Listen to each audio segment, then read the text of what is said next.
ይኸው ትላንትና ከትላንትናም በስቲያ ያዩሽ ሰዎች ሁላ ከቅፈይ ጉያ ዛሬን ተራርቀን ብቻዬን ቢያዩኝ ከርታዋለች ብለው ከንፈር መጠጡልኝ።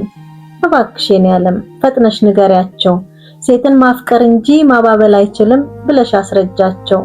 ለኔና ላንቺ እኮ መለያየት ማለት በሩቅ መፋቀር ነው ያለ መተያየት መፋቀርም ማለት በምናልባት ተስፋ የምትቆም ህይወት ዘውትር ምናልባት እያለች የምትኖር ህይወት።